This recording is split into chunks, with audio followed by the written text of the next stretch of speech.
Chapter 1. The Arrival. The town of Harrowville had always been a quiet place, nestled in the heart of the countryside where everyone knew each other. And the biggest event of the year was the arrival of the carnival. For generations, the carnival had been a symbol of joy and excitement, with children eagerly awaiting the bright lights, thrilling rides, and endless games. It was a place where families gathered and memories were made. This year was no different, or so it seemed. As the carnival set up in the large field on the outskirts of town, there was an undercurrent of unease that no one could quite put their finger on. The usual attractions were there: the Ferris wheel, the merry-go-round, the game booths, and the food stalls. But there was something new this year: a clown. He wasn't like the other clowns who had entertained the town's children in years past. This clown, with his oversized shoes and colorful, baggy suit, had a smile painted on his face that was just a little too wide, his eyes hidden beneath the shadow of his hat. His movements were slow and deliberate, almost menacing, but no one noticed at first. They were too caught up in the excitement of the carnival. The clown introduced himself as Mr. Giggles. He appeared in the town square the day before the carnival opened, handing out balloons to passing children. At first, the parents were charmed by his appearance. After all, clowns were supposed to be fun and entertaining. But there was something unsettling about Mr. Giggles that only the children seemed to notice. When he smiled, his teeth were yellowed and crooked, and his eyes, when they caught the light, were black like empty voids. Little Tommy was one of the first to meet Mr. Giggles. Tommy was a shy, quiet boy, but like all children, he loved the carnival. As he walked home from school, he spotted the clown standing by the entrance to the park, holding a bunch of bright red balloons. The clown waved him over with a slow, exaggerated motion. Hesitant but curious, Tommy approached. "Would you like a balloon, little man?" Mr. Giggles asked, his voice a low, gravelly whisper that sent chills down Tommy's spine. Tommy nodded, reaching out to take the balloon. As he did, the clown's gloved hand brushed his, cold and clammy. Tommy shivered and quickly pulled his hand back, but not before he noticed something strange. There was a dark stain on the clown's glove, something that looked like dried blood. He looked up at Mr. Giggles, who was still smiling that too wide smile, and suddenly all Tommy wanted to do was run home. "Thank you," Tommy mumbled, clutching the balloon tightly as he hurried away. As he ran, he could feel the clown's eyes on him, watching, following his every move. When Tommy finally reached home, he burst through the door, breathless and pale. His mother, busy in the kitchen, barely noticed his arrival. She asked him about his day, but Tommy was too shaken to speak. He simply nodded and headed up to his room, the balloon trailing behind him. That night, Tommy couldn't sleep. He kept thinking about the clown's eyes, those dark, soulless eyes that seemed to bore into him. He thought about the stain on the glove and the way the clown's smile never faltered, not even for a second. He told himself it was just his imagination, that there was nothing to fear, but deep down, he knew something was wrong. The next morning, the carnival officially opened. The town was abuzz with excitement, and despite his unease, Tommy begged his parents to take him. His father was working late, so his mother reluctantly agreed to take him after dinner. Tommy tried to forget about Mr. Giggles, telling himself that the carnival was supposed to be fun. He tried to focus on the games he wanted to play and the rides he wanted to go on, but the thought of that clown lingered in the back of his mind, a dark shadow he couldn't shake. As evening fell, Tommy and his mother made their way to the carnival. The field was alive with activity, children running from ride to ride, parents chatting and laughing, vendors calling out to passersby. The smell of cotton candy and popcorn filled the air, and the bright lights of the rides cast colorful reflections across the ground. For a moment, Tommy felt a sense of relief. Maybe it was just his imagination after all. But then he saw him. Mr. Giggles was standing by the entrance to the funhouse, his wide smile frozen on his face, his eyes locked onto Tommy. Tommy's heart began to race. He wanted to turn and run, but his feet were rooted to the spot. The clown slowly lifted a hand and beckoned Tommy over, his movements slow and deliberate. Tommy's mother, oblivious to the exchange, was distracted by a friend she had spotted in the crowd. Before Tommy could react, Mr. Giggles started to walk towards him. Panic surged through Tommy as he yanked on his mother's sleeve. "Mom, let's go! Please, let's go!" He pleaded, his voice trembling. His mother, noticing his fear, frowned in confusion. "Tommy, what's wrong?" But before he could answer, Mr. Giggles was standing right in front of them. "Hello there, little man," the clown said, his voice low and raspy. "Would you like to see a magic trick?" Tommy shook his head, his fear growing. "No, I want to go home," he whispered, clutching his mother's hand. The clown's smile never wavered. "Are you sure? It's a very special trick." Tommy's mother, unaware of the dark aura surrounding the clown, laughed lightly. "Oh, Tommy, it's just a clown. Don't be scared." But Tommy knew better. He could feel the darkness radiating from Mr. Giggles, the malevolence hidden behind that painted smile.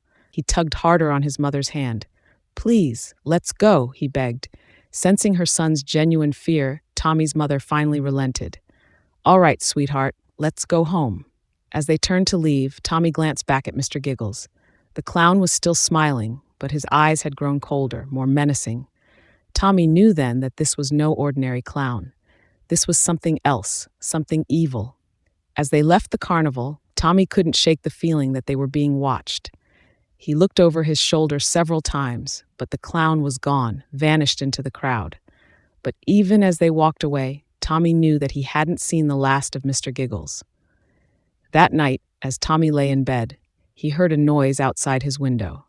A soft, raspy laugh that sent chills down his spine. He pulled the covers over his head, trying to block out the sound, but the laughter grew louder, closer. Tommy squeezed his eyes shut, praying it was just a dream. But deep down, he knew that the nightmare had only just begun. Chapter 2. The First Disappearance. The day after the carnival opened, Tommy went missing. His mother had gone to wake him up for school, only to find his bed empty, the sheets tangled, and the window open. Panic set in immediately. Tommy wasn't the type to run off, especially not after the fear he had shown the night before. She called out his name, searched the house, the yard, and the neighborhood, but Tommy was nowhere to be found. By the time the police arrived, a search party was already organized. Friends, neighbors, and even strangers came together, combing through the town, calling out for Tommy. But there was no sign of him, not even a trace. The only thing left behind was the red balloon, now deflated, lying in the middle of his room. The town was in shock. Harrowville was a small, close-knit community where everyone knew each other, and nothing like this had ever happened before. Parents held their children a little tighter, and kids were warned to stay close to home. The carnival, once a source of joy, now seemed to cast a dark shadow over the town. Days passed with no word of Tommy. The police searched every inch of the town and the surrounding woods, but it was as if Tommy had vanished into thin air. The only clue they had was the balloon, but it offered no answers, only more questions. Where had Tommy gone? Who had taken him, and why? As the days turned into weeks, the town began to mourn. Flyers with Tommy's picture were posted on every telephone pole, every store window. The local news covered the story every night, but there were no leads, no suspects. The carnival continued on, but the atmosphere had changed. The bright lights and cheerful music now felt hollow, a mockery of the town's grief. Mr. Giggles was still there, still smiling, still handing out balloons. He seemed to be everywhere at once, always just out of the corner of your eye, his presence unsettling. But no one connected him to Tommy's disappearance, at least not yet. After all, clowns were supposed to make people laugh, not fill them with dread.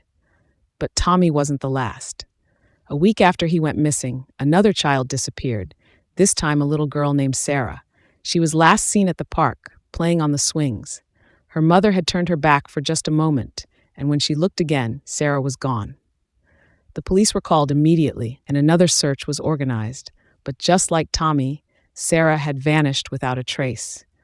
The fear that had begun to creep into the town with Tommy's disappearance now spread like wildfire. 2 children missing in as many weeks, something was terribly wrong. Parents no longer let their children out of their sight, and the once lively playgrounds were now deserted, the laughter of children replaced by an eerie silence. As the town's anxiety grew, so did the clown's presence. Mr. Giggles seemed to be everywhere, at the park, the grocery store, the town square. He always had a balloon in hand, and his smile never faltered. Some parents started to notice how their children would grow quiet and fearful when the clown was near, how they would pull away from him, refuse his balloons. But no one said anything. After all, he was just a clown, right? But the children knew better. They whispered among themselves about the clown, about the dark things they had seen in his eyes. They told each other not to accept his balloons, not to go near him. But they were just children, and their warnings went unheard by the adults who were too caught up in their own fear to listen. Then came night of the carnival's closing. The town was a ghost town, the festive spirit completely extinguished by the loss of 2 children. The carnival packed up and moved on, leaving behind an empty field and a town full of fear. But the clown stayed. He didn't leave with the carnival. He lingered, his painted smile growing more sinister by the day. A few days after the carnival left, the police received a tip. A group of teenagers had been hanging out near the old warehouse on the outskirts of town, a place where they often went to drink and smoke away from prying eyes. They claimed to have seen someone, in the warehouse, a figure moving in the shadows. And they had heard something too, something that chilled them to the bone, a low, raspy laugh echoing through the empty halls. The police were skeptical at first. Teenagers often told stories, especially when they had been drinking. But with 2 children missing and no other leads, they decided to investigate. They arrived at the warehouse just before dawn, flashlights cutting through the darkness as they moved through the abandoned building. The place was silent, the only sound the creaking of the old floorboards beneath their feet. They found nothing at first, just empty rooms and broken windows, the remnants of a place long abandoned. But as they moved deeper into the building, the air grew colder, heavier. And then they heard it, a faint, muffled sound coming from somewhere below. The officers exchanged uneasy glances before moving towards the source of the noise. They found a trapdoor hidden beneath a pile of old crates. The door was heavy, the wood rotting with age, but they managed to pry it open. A set of stairs led down into the darkness, the air thick with the smell of damp earth and decay. They descended slowly, flashlights cutting through the blackness, their breath misting in the cold air. At the bottom of the stairs, they found a small, dirt-floored room.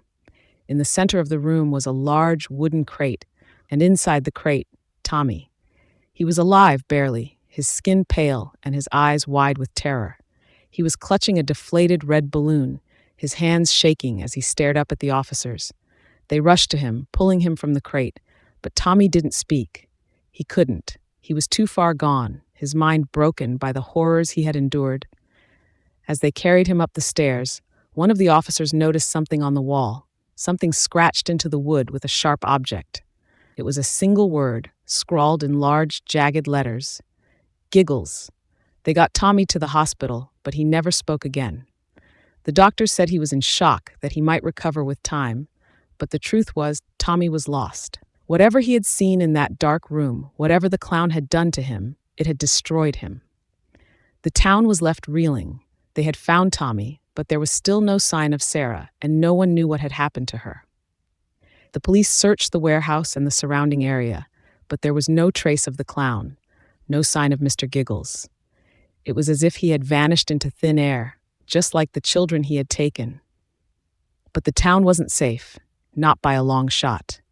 The clown was still out there, somewhere in the shadows, waiting for his next victim.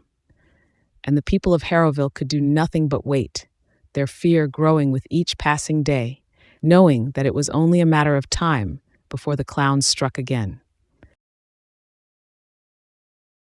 Chapter 3. The Playground Horror. The once vibrant playgrounds of Harrowville had become desolate and eerie places. The swings hung motionless in the wind, The slides were coated in dust, and the laughter of children was replaced by an unnerving silence.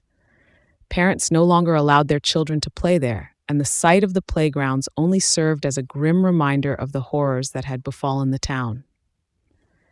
Despite the growing sense of dread, life in Harrowville had to go on. People still went to work, still shopped at the local stores, and still tried to maintain some semblance of normalcy. But the fear was always there, lurking just beneath the surface, a constant reminder that something was terribly wrong. Sarah's disappearance had only deepened the town's sense of terror. She was just 6 years old, a sweet little girl with pigtails and a love for the swings at the local park. Her mother, Ellen, had taken her there one afternoon, hoping to distract her from the recent events that had cast a dark shadow over their lives. Ellen had watched as Sarah ran to the swings, her laughter the only bright spot in an otherwise bleak day. Ellen had only turned away for a moment, just long enough to answer a text on her phone. When she looked up again, Sarah was gone. The swing was still moving, creaking softly in the wind, but Sarah was nowhere to be seen. Ellen's heart dropped into her stomach as she called out her daughter's name, her voice trembling with fear, but there was no answer. She ran across the playground, her eyes scanning every inch of the park, but Sarah had vanished. Panic set in as Ellen screamed for help, her voice echoing through the empty park. Within minutes, other parents had rushed over, and someone called the police. But it was too late. Sarah was gone, just like Tommy. The police arrived quickly, their faces grim as they searched the park and the surrounding area. They questioned Ellen, but she was too distraught to provide any useful information. She kept repeating the same thing over and over. "I only looked away for a second. Just a second." The search lasted for hours, but there was no sign of Sarah. The only clue left behind was a single, blood-red balloon tied to the swing set, gently swaying in the breeze. The sight of it sent chills down everyone's spine. The balloon was a message, a taunt from the killer who was now playing a twisted game with the town. As the days passed, the fear in Harrowville grew to a fever pitch. Parents were afraid to let their children out of their sight, and rumors began to spread like wildfire. Some whispered about a child abductor who had come to town with the carnival, while others spoke of something darker, something supernatural. But the one thing everyone agreed on was that the clown was involved. Mr. Giggles was still seen around town, though now his presence was more sinister than ever. He no longer handed out balloons. Instead, he watched from the shadows, his eyes following the children who dared to venture outside. The townspeople avoided him, crossing the street when they saw him coming, their hearts pounding with fear. But the clown didn't seem to mind. In fact, he seemed to thrive on it, his smile growing wider with each passing day. One afternoon, a group of teenagers decided to explore the playground where Sarah had disappeared. They had heard the stories, seen the news reports, but they didn't believe in the tales of a killer clown. They were bored and looking for something to do, and the playground, now deserted and off-limits, seemed like the perfect place to hang out. The group of 5, Jake, Emily, Chris, Rachel, and Tom, arrived at the playground just as the sun was beginning to set. The air was cool, and the sky was tinged with orange and pink. The playground was eerily quiet, the swings motionless, the slide casting a long shadow across the ground. The teenagers hesitated for a moment, a sense of unease settling over them, but they brushed it off. They were too old to be scared of stories about clowns. They gathered around the swings, joking and laughing to dispel the tension that hung in the air. Jake, the leader of the group, hopped onto one of the swings, pushing himself back and forth. "See? Nothing to be afraid of," he said, grinning at his friends. But as he swung higher, a sharp, raspy laugh echoed through the playground. The sound froze the group in place, their laughter dying on their lips. Jake's swing slowed to a stop as he looked around, his heart pounding in his chest. "Did you guys hear that?" he whispered. The others nodded, their eyes wide with fear. The laugh had come from somewhere close, but the playground was empty. There was no one else there, no one except them. "Let's get out of here," Emily said, her voice trembling. She had always been the most sensible of the group, and she didn't like the feeling of being watched. But before they could move, the sound of footsteps echoed across the playground. slow, deliberate steps, growing closer with each passing second. The teenagers turned, their eyes scanning the shadows for any sign of movement, and then they saw him. Mr. Giggles stepped out from behind the slide, his painted smile wide and unnerving. In his hand, he held a blood-red balloon, the string trailing across the ground. His eyes, dark and empty, locked onto the group, and he tilted his head to the side as if studying them. For a moment, no one moved. The teenagers were frozen in place, their bodies paralyzed by fear. The clown's smile grew wider, his eyes gleaming with malevolent glee. He took another step forward, and that was enough to break the spell. "Run!" Jake shouted, and the group scattered, sprinting towards the exit of the playground. They ran as fast as they could, their hearts pounding in their chests, their breaths coming in ragged gasps. But as they reached the gate, they realized with horror that one of them was missing: Rachel. Jake skidded to a stop, his eyes wide with panic. "Rachel," he shouted, but there was no answer. The others stopped as well, their faces pale with fear. They turned back towards the playground, but Rachel was nowhere to be seen. The swings were empty, the slide casting a long shadow across the ground, and Mr. Giggles was gone, vanished into the darkness. They searched the playground, calling out for Rachel, but she was gone, taken by the clown. All that was left behind was her phone, lying in the middle of the playground with the screen cracked and a single red balloon tied to the gate, gently swaying in the breeze. The teenagers fled the playground, their minds reeling with terror. They knew they had to tell someone, but who would believe them? The police would think they were just making up stories, and the adults would dismiss it as a prank. But they knew the truth. Mr. Giggles was real, and he was still out there, hunting his next victim. The town was plunged into a new level of fear. Rachel's disappearance, so soon after Sarah and Tommy, left the community in a state of shock. The playgrounds were now completely abandoned, the once joyful places now tainted by the horrors that had occurred. The townspeople were on edge, their nerves frayed by the constant fear of what might happen next. And Mr. Giggles? He was still out there, watching, waiting, his hunger for fear growing with each passing day. The people of Harrowville could only pray that they wouldn't be next. Chapter 4. The Circus of Terror. The circus arrived in Harrowville like a dark cloud descending upon the town. It wasn't the same as the carnival that had come before. This was something different, something more sinister. The posters that appeared overnight depicted a twisted version of the familiar circus. Clowns with grotesque animals with wild, crazed eyes, and acrobats who seemed to defy the laws of nature in ways that were unsettling.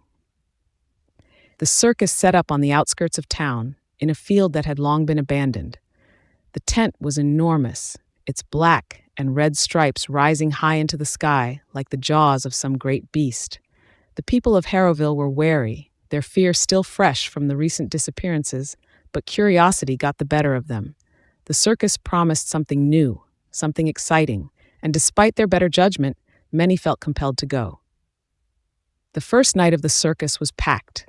The townspeople filled the seats, their eyes wide with a mix of anticipation and trepidation.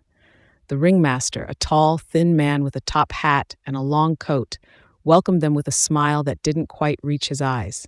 His voice was smooth and oily as he introduced the acts, the acrobats, the fire breathers, the lion tamers. The performances were impressive, but there was an undercurrent of something dark, something wrong, that kept the audience on edge. And then came the clowns. They entered the ring with exaggerated, jerky movements, their faces painted in grotesque masks of joy. There were 3 of them, each more unsettling than the last. But it was the last clown, the one who appeared at the very end, who made the crowd fall silent with fear. Mr. Giggles. He sauntered into the ring, his painted smile as wide as ever, his eyes black and empty. In his hand, he held a blood-red balloon, and as he walked, he twisted the string around his finger, his gaze sweeping over the crowd. The people of Harrowville recognized him immediately. The stories, the rumors, the fear, it all came rushing back in an instant. But they couldn't move. They were trapped, held in place by some unseen force, their bodies frozen as Mr. Giggles approached the center of the ring. He stopped, turned to face the crowd and slowly, deliberately began to inflate the balloon. The sound of the rubber stretching filled the tent, a high-pitched whine that set everyone's nerves on edge. When the balloon was fully inflated, Mr. Giggles held it up for all to see. Then, with a sudden, violent motion, he popped it. The sound echoed through the tent like a gunshot, and the lights went out. For a moment, there was only darkness. The crowd was silent, their breaths held in fear. And then from the darkness came the sound of laughter, low, raspy, and utterly terrifying. It was Mr. Giggles, and his laughter seemed to come from all around them, growing louder and more maniacal with each passing second. The lights flickered back on, but the scene had changed. The ring was empty, no clowns, no performers, nothing. The audience was confused, disoriented, their fear mounting with each second. And then they noticed it. People were missing. The seats where they had been just moments before were now empty, as if they had simply vanished. Panic set in. People began to scream, to push and shove their way towards the exits. But the tent seemed to close in around them. The walls grew closer, the ceiling lower, and the exits disappeared entirely. The laughter grew louder, more intense, as the tent itself seemed to come alive, the stripes swirling and twisting like a living thing. And then, just as suddenly as it had begun, it stopped. The tent was back to normal, the exits visible once more. The crowd, disoriented and terrified, rushed out into the night, their hearts pounding in their chests. But as they fled, they realized with horror that not everyone had made it out. Dozens of people were missing, men, women, children, all gone without a trace. The police were called, but there was nothing they could do. The circus tent was empty, the performers gone, vanished into the night. There was no sign of a struggle, no evidence of foul play, just the lingering sense of dread that hung in the air like a thick fog. The town was in shock. The circus, which had promised excitement and entertainment, had instead delivered terror and loss. The disappearances were the final straw for many. People began to leave Harrowville, abandoning their homes in search of safety elsewhere. Those who stayed did so out of necessity, their lives now consumed by fear and paranoia. Mr. Giggles had struck again, and this time his reach had extended beyond the children. The people of Harrowville were now his prey, and there was no escaping his grasp. The town, once a place of joy and community, was now a haunted, desolate place, the shadow of the clown looming over it like a dark cloud. And Mr. Giggles, he was still out there, somewhere in the shadows, waiting for his next opportunity to strike. The circus might be gone, but the terror remained, a constant reminder that the nightmare was far from over. Chapter 5. The Vanishing Act.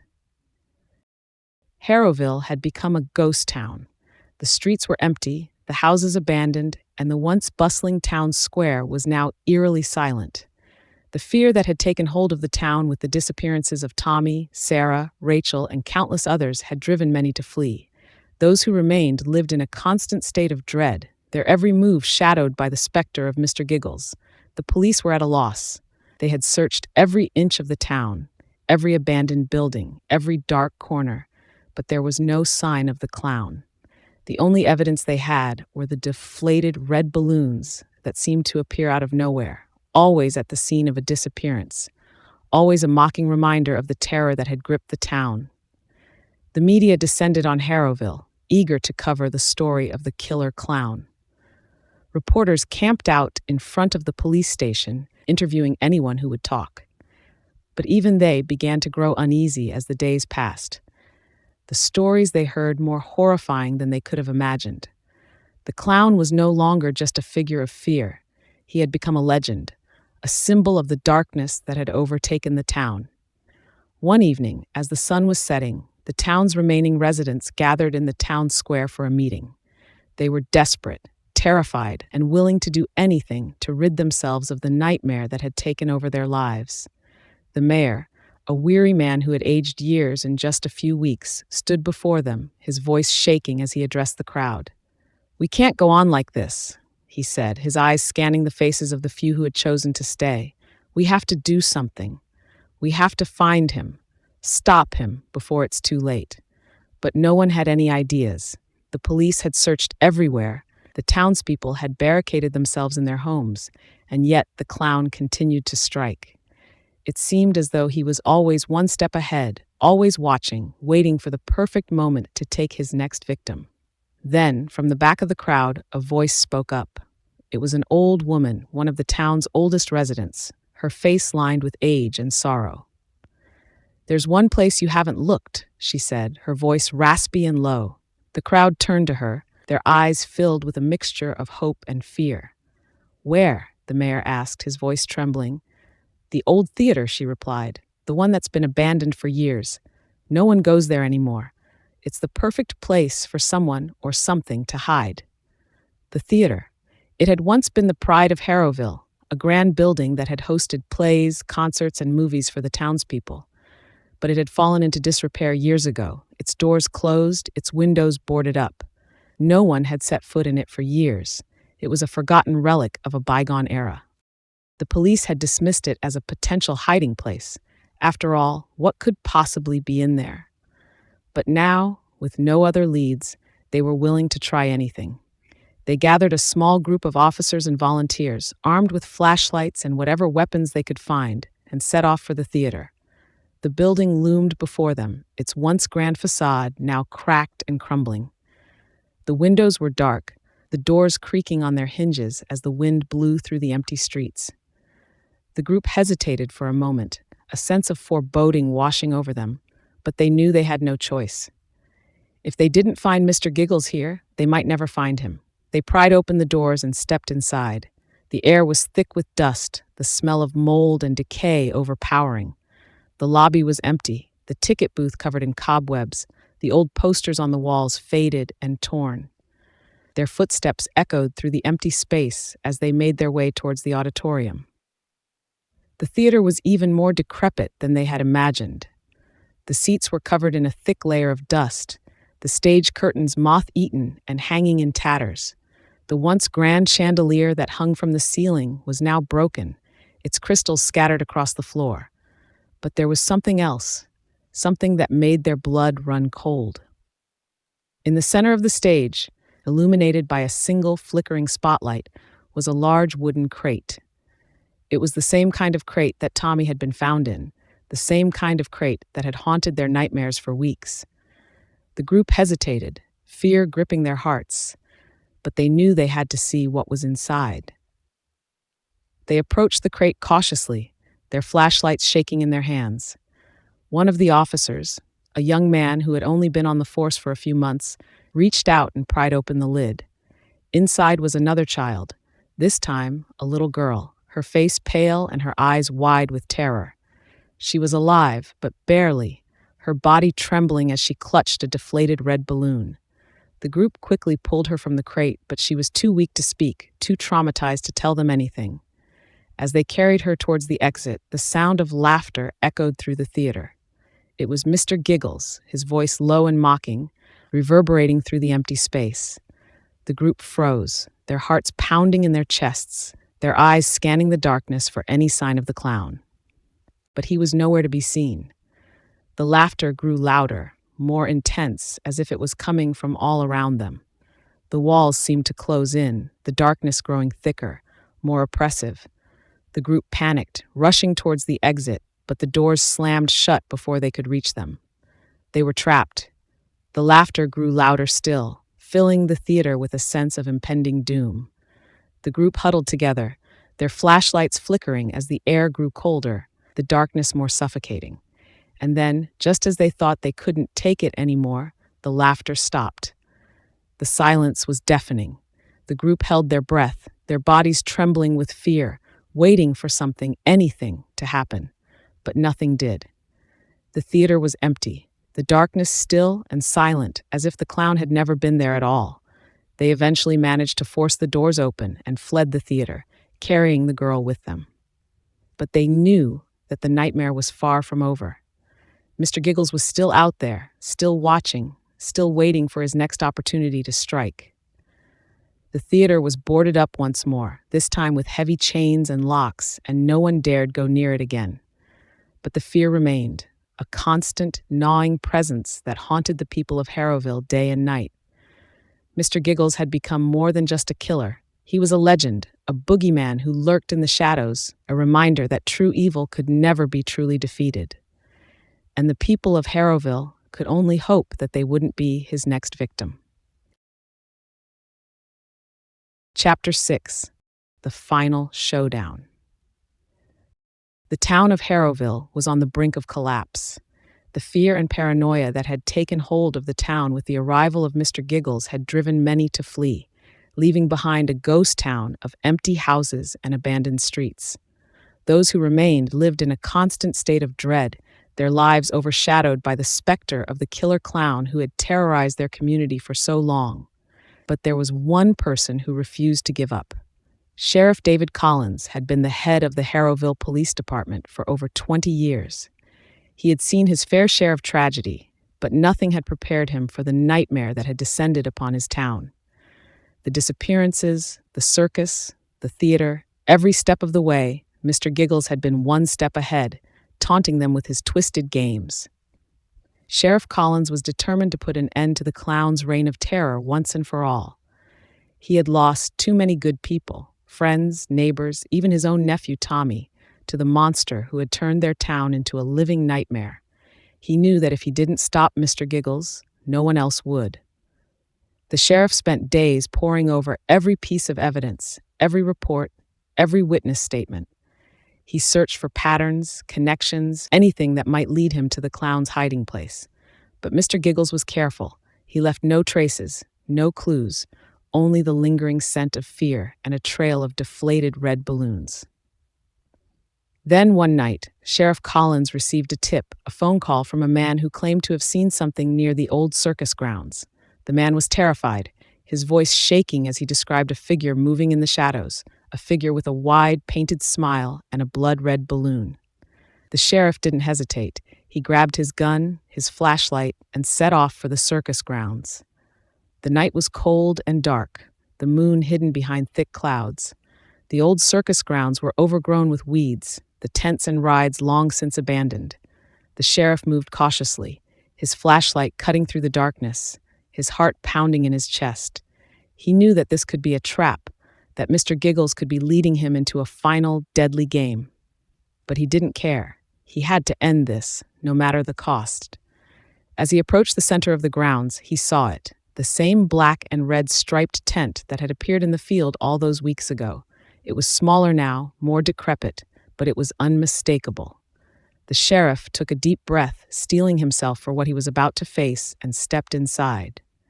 The tent was empty, save for a single spotlight shining down on a small wooden stage. The sheriff's footsteps echoed through the empty space as he approached the stage, his hand gripping his gun tightly.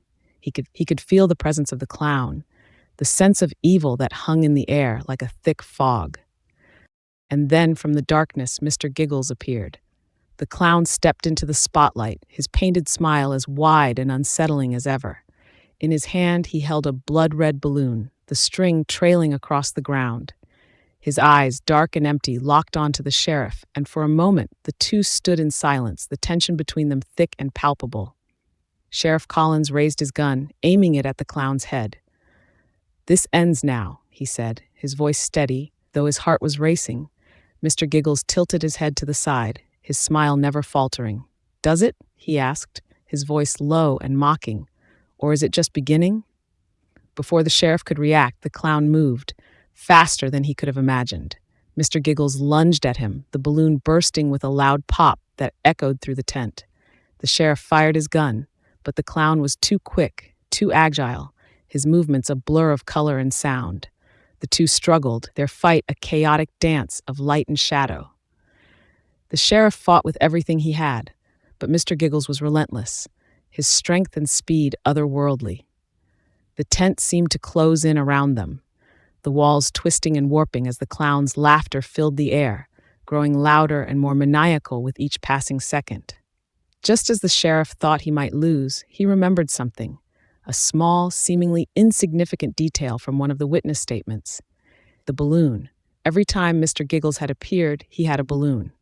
And every time the balloon popped, something terrible happened. Sheriff Collins glanced at the string trailing from Mr. Giggles' hand, the balloon floating just above them. He knew what he had to do. With a surge of adrenaline, the sheriff lunged for the balloon, grabbing the string and pulling it down with all his might. Mr. Giggles screamed, a sound so inhuman, so filled with rage and pain, that it sent shivers down the sheriff's spine. The clown thrashed, trying to break free, but the sheriff held on, his grip tightening as he pulled the balloon closer, and then, with a final desperate move, Sheriff Collins brought his gun up and fired. The balloon burst with a deafening bang, the sound reverberating through the tent like an explosion. Mr. Giggles let out one last blood-curdling scream, his body convulsing as the light in his eyes faded. The clown crumpled to the ground, his painted smile finally gone, replaced by a look of pure, unadulterated terror. The tent fell silent. The walls stopped twisting, the darkness receded, and the sense of evil that had filled the air began to dissipate. Sheriff Collins stood over the clown's body, his breath coming in ragged gasps, his heart still pounding in his chest. It was over. Mr. Giggles was dead. But as the sheriff looked down at the lifeless body of the clown, a strange sense of unease washed over him. Something wasn't right. He bent down, reaching out to touch the clown's face, and his blood ran cold. The paint on Mr. Giggles's face began to melt, dripping down his cheeks like wax. The sheriff recoiled in horror as the clown's features twisted and distorted, revealing something beneath the mask. Something dark, something ancient, something that had been hiding in plain sight all along. Before the sheriff could react, the clown's body began to dissolve, turning into a thick, black smoke that rose into the air, swirling around the tent like a living thing. The sheriff stumbled back, his mind reeling as the smoke enveloped him, choking him, filling his lungs with darkness. And then, just as suddenly as it had begun, it was over. The smoke dissipated, leaving the tent empty and silent once more. The sheriff was alone, his body trembling, his mind racing. He had defeated Mr. Giggles, but at what cost? The clown was gone, but the darkness that had consumed him remained, a lingering presence that filled the air with a sense of dread and foreboding. Sheriff Collins knew that the nightmare was far from over. Mr. Giggles might be dead, but the evil that had created him was still out there, lurking in the shadows, waiting for its next victim. And the people of Harrowville could only hope that they wouldn't be next. As the sheriff stepped out of the tent and into the cold night air, he couldn't shake the feeling that he was being watched. The wind whispered through the trees, carrying with it the faint sound of laughter, a low, raspy, and utterly terrifying sound that sent chills down his spine. The town of Harrowville had been saved, but at a terrible price. The people who had survived would never forget the horrors they had faced, the friends and family they had lost. And though the clown was gone, his legend would live on, a dark and twisted tale that would haunt the town for generations to come. Sheriff Collins looked back at the old circus grounds, the tent now nothing more than a dark silhouette against the night sky. He knew that this was not the end, that the evil that had created Mr. Giggles was still out there, waiting, watching, biding its time, and he knew that one day it would return. But for now, the town was safe. The people could sleep without fear, the children could play without looking over their shoulders, and the darkness that had consumed Harrowville was finally beginning to lift. The sheriff took a deep breath, the cold air filling his lungs, and turned to walk away. The wind whispered through the trees once more, carrying with it the faintest sound of laughter. Laughter that would echo through the town for years to come. Thank you for taking the time to listen to The Killer Clown. We hope you found the story captivating and that it kept you on the edge of your seat. We're always striving to bring you thrilling tales, and your support makes it all possible. If you enjoyed this story, please consider giving it a like and sharing it with others who might enjoy it as well. Don't forget to subscribe to our channel so you don't miss out on our future stories and updates. We're excited to bring you more spine-chilling content, and we look forward to having you with us on this journey. Your feedback and support mean the world to us. Thank you.